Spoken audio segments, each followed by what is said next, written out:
नमस्कार, मैं दीपक राणा। भारत में जब आम चुनाव हो रहे हैं, लोकसभा के चुनाव, तो जनमानस यही समझता है कि सभी दल, सब पार्टियां कुछ सीरियस बात, अर्थपूर्ण बातें करेगी। लेकिन देखने में आ रहा है कि विपक्ष, खास तौर पे कांग्रेस के नेताओं का,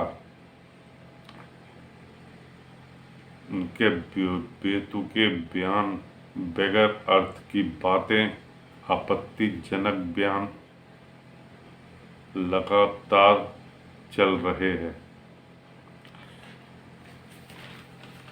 कांग्रेस अभी सैम पित्रोदा के विरासत टैक्स की पैरवी करने वाले बयान से उभरी भी नहीं थी कि उन्होंने अब सैम पित्रोदा ने फिर भारत की विविधता का बेतुके तरीके से, आपत्तिजनक तरीके से चित्रण करते हुए यह कह दिया कि भारत के दक्षिण के लोग अफ्रीकियों, उत्तर पूर्व के लोग चीनियों और पश्चिम के लोग अरबों और उत्तर भारत के लोग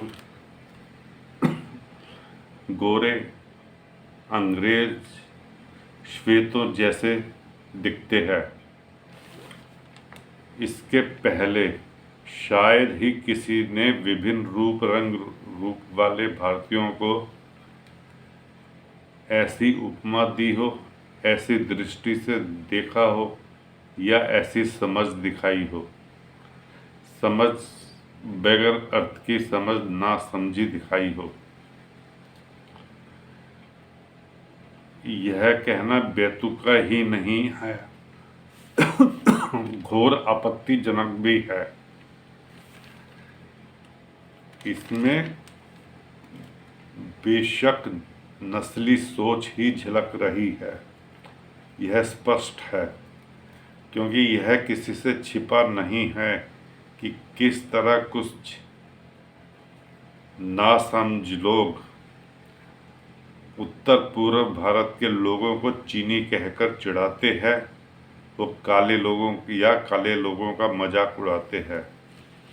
इस पर हैरान नहीं होना चाहिए कि सैम पित्रोदा के बयान पर भारतीय जनता पार्टी कांग्रेस पर हमलावर हो चुकी है।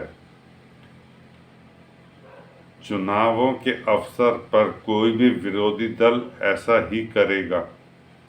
कांग्रेस को एक बार फिर सैम पित्रोदा के बयान से वैसे ही पल्ला झाड़ना पड़ा जैसे विरासत टैक्स वाले बयान से पल्ला झाड़ना पड़ा था। इससे बात बनी नहीं और इसी कारण सैम पित्रोदा को इंडियन ओवरसीज कांग्रेस के अध्यक्ष पद से त्याग पत्र देना पड़ा, जिसे पार्टी ने तत्काल स्वीकार कर लिया।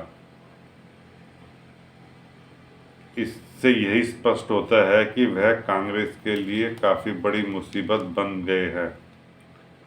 इसलिए और भी क्योंकि वह यह भी कह गए थे कि अयोध्या में निर्मित राम मंदिर भारत के विचार के विपरीत है।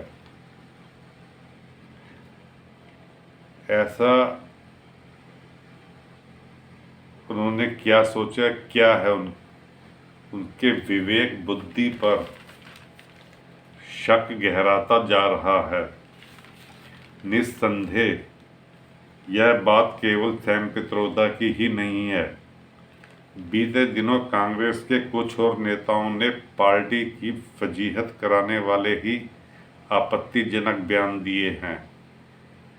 बगैर अर्थ के बेतुके बयानों की झड़ी लगी हुई है। हाल में महाराष्ट्र विधानसभा में कांग्रेस के नेता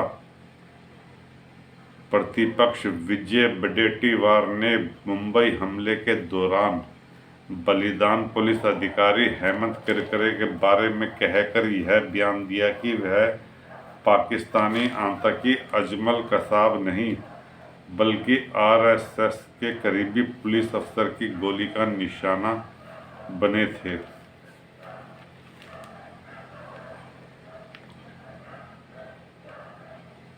पुलिस अफसर भी आरएसएस के करीबी हो गए।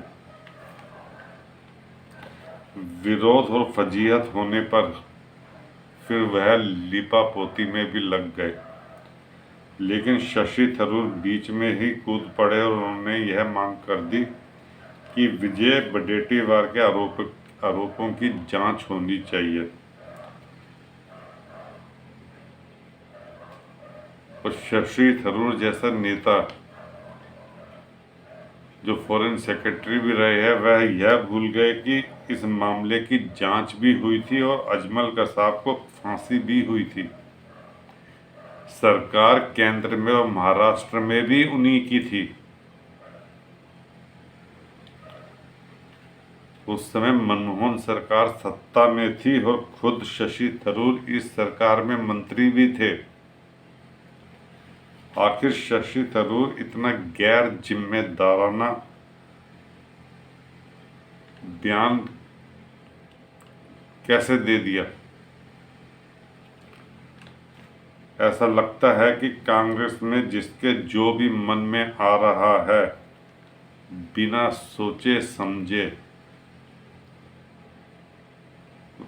वह बयान देते जा रहे हैं, बोलते जा रहे हैं और अपनी हो पार्टी की भी फजीहत कराते जा रहे हैं।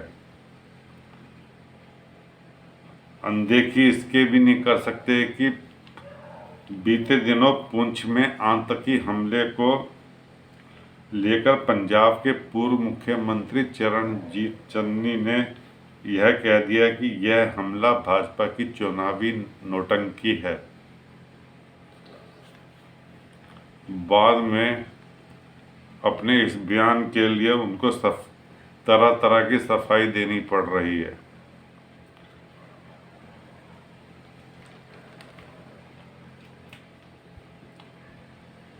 कांग्रेस यह समझ ले, अच्छी तरह जान ले, यही अच्छा होगा कि उसके नेताओं के आपत्तिजनक, बेतुके, बगैर सोचे समझे वाले बयान खुद कांग्रेस उन पर ही भारी पड़ रहे हैं। 3 चरण चुनाव के हो चुके हैं, चौथा चरण नजदीक है। कांग्रेस अपना कितना घाटा, कितना नुकसान करना चाहती है, यह कांग्रेस के नेताओं को आपस में विमर्श करना पड़ेगा, मंथन करना पड़ेगा जल्दी, नहीं तो ये सिलसिला रुकेगा नहीं। तो कांग्रेस पूरी तरह दुविधा में है, भ्रम में है, ना वह अपने नेताओं को कंट्रोल कर पा रही है। उम्मीद हम यही कर सकते हैं कि आगे ऐसे बगैर अर्थ के आपत्तिजनक, बेतुके बयान कांग्रेस के नेताओं द्वारा रुकेंगे और वह अपनी और अपनी पार्टी की फजीहत नहीं कराएंगे। दोस्तों, इस वीडियो को लाइक कीजिए, शेयर कीजिए और सब्सक्राइब जरूर कीजिए। धन्यवाद।